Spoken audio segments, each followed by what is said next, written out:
हर चुनाव की कहानी कुछ आंकड़ों में छुपी होती है और उन आंकड़ों के पीछे लोगों की उम्मीदें, उनकी परेशानियां और उनकी आवाज होती है। आज हम भारतीय लोकतंत्र की एक ऐसी कहानी को समझने की कोशिश करेंगे, सहारनपुर नगर विधानसभा सीट के आंकड़ों के जरिए।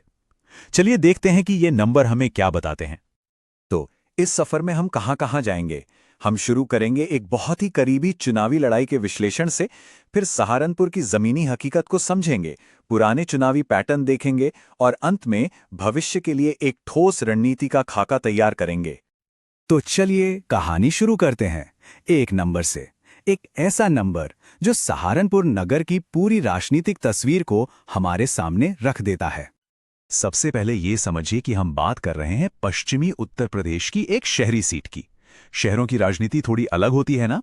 यहाँ मुद्दे तेजी से बदलते हैं, लोगों की उम्मीदें ज्यादा होती हैं और इसलिए हर एक वोट के लिए संघर्ष भी बहुत कड़ा होता है। और यही वो नंबर है। 2022 के चुनाव में जीत और हार का फैसला हुआ सिर्फ 7,434 वोटों से। ये छोटा सा फासला ही इस सीट की पूरी कहानी को समझने की चाबी है। ये चार्ट देखिए, साफ दिखता है कि मुकाबला कितना कांटे का था। जीत का अंतर सिर्फ 2.5%। तो सबसे पहला और जरूरी सवाल यही है, आखिर ये छोटा सा अंतर बना कैसे और क्या इसे भविष्य में बदला जा सकता है? आंकड़ों से आगे बढ़कर अब जमीन पर उतरते हैं, क्योंकि असली राजनीति नंबरों में नहीं, लोगों की जिंदगी में बसती है। चलिए सहारनपुर की नब्ज को महसूस करने की कोशिश करते हैं। यहाँ के समाज को समझना बहुत जरूरी है। ये वो मुख्य मतदाता समूह हैं जिनके मुद्दे, जिनकी परेशानियां और जिनकी उम्मीदें अक्सर एक जैसी होती हैं। इन्हीं समूहों की सामाजिक और आर्थिक स्थिति यहाँ की राजनीति की दिशा तय करती है। और ये वो बातें हैं जो सुबह चाय की चुस्की से लेकर रात के खाने तक हर घर में होती हैं। किसानों के गन्ने का पैसा, बच्चों के लिए नौकरी, बढ़ती महंगाई की मार। यही वो असल मुद्दे हैं जो किसी भी सरकार के लिए लोगों की राय बनाते हैं या बिगाड़ते हैं। तो सवाल ये है कि इन जमीनी मुद्दों और सामाजिक समीकरणों ने 2022 के नतीजों को आखिर कैसे बदला। आइए उस फैसले की एक एक परत को खोलकर देखते हैं कि वो 7,434 वोटों का अंतर आया कहां से। यहां हम किसी व्यक्ति की नहीं, बल्कि दो अलग अलग सिस्टम और रणनीतियों के टकराव को देख रहे हैं। एक तरफ एक मजबूत चुनावी कहानी और जमीनी संगठन था, तो दूसरी तरफ एक ऐसा गठबंधन जो अपनी पुरानी ताकत खो रहा था। और देखे, इतने करीबी मुकाबले में कुछ हजार वोटों का यहां से वहां होना ही पूरा खेल बदल देता है। जब कुछ मतदाता समूह अपना रुख बदलते हैं तो नतीजों पर सीधा असर पड़ता है। यहां दलित वोटों के एक हिस्से का खिसकना ही उस छोटे से अंतर को बनाने के लिए काफी साबित हुआ। और यहीं पर हमें हमारे लोकतंत्र की सबसे गहरी और खूबसूरत बात याद रखनी चाहिए। चुनाव सिर्फ वोट ब्लॉक्स का गणित नहीं है। इसके दिल में है हर एक नागरिक का सम्मान और एक जानकारी भरा फैसला लेने का उसका अधिकार। हर आवाज की अपनी एक पहचान और अहमियत है, चाहे वो किसी भी समूह से क्यों ना आती हो। किसी भी जगह की राजनीति को समझने के लिए सिर्फ एक चुनाव देखना काफी नहीं होता।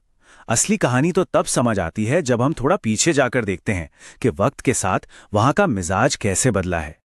ये टेबल देखिए, ये अपने आप में एक पूरी कहानी है। 2012 में समाजवादी पार्टी सिर्फ 9% पर थी। फिर 2017 में एक जबरदस्त उछाल आया और पार्टी चुनाव जीत गई। लेकिन 2022 में कहानी फिर पलट गई और भाजपा ने ना सिर्फ वापसी की, बल्कि अपना वोट शेयर और भी बढ़ा लिया। तो हुआ क्या? 2017 में एक नया और मजबूत गठबंधन बना। लोगों में जोश था और वो वोट डालने के लिए बाहर भी निकले।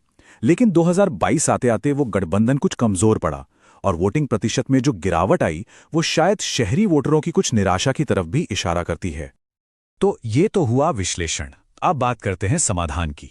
अगर किसी को उस 7,434 वोटों के फासले को मिटाना है और जनता का भरोसा दोबारा जीतना है, तो उसका रास्ता क्या हो सकता है? इसके लिए एक चौतरफा रणनीति की जरूरत है। कोई भी जीत सिर्फ एक चीज से नहीं मिलती। इसके लिए 4 मोर्चों पर एक साथ काम करना होता है। चुनावी रणनीति, जमीनी संगठन, सही कहानी और सही संसाधन।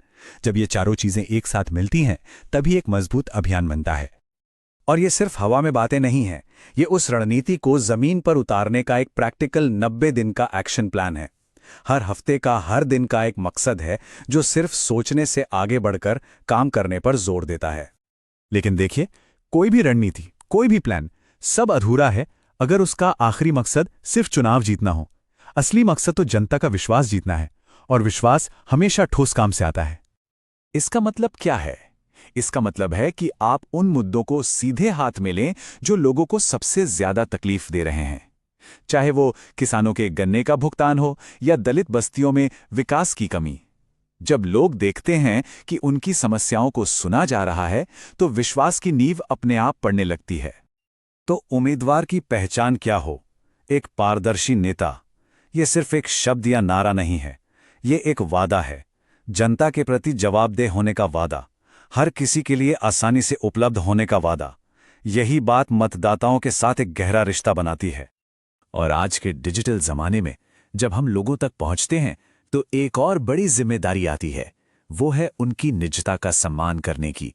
भारत के कानून भी यही कहते हैं, हर मतदाता की जानकारी का इस्तेमाल सिर्फ उनकी सहमति से और सही काम के लिए होना चाहिए। यह भी एक नागरिक के तौर पर वोटर का सम्मान करना है। और ये हमें इस विश्लेषण के सबसे बड़े सवाल पर लाकर छोड़ता है कि क्या विकास, रोजगार और सुशासन जैसे मुद्दों पर आधारित एक डेटा ड्रिवन रणनीति पहचान और ध्रुवीकरण की गहरी राजनीति को मात दे सकती है? इसका जवाब तो भविष्य ही देगा। यदि आप एक जन केंद्रित नेता बनना चाहते हैं और अपने निर्वाचन क्षेत्र का उत्थान करना चाहते हैं, तो blueprintstrategies.ai से mgr@blueprintstrategies.ai पर संपर्क करें या 08042041602 पर कॉल करें। राजनीति से परे एक उद्देश्य।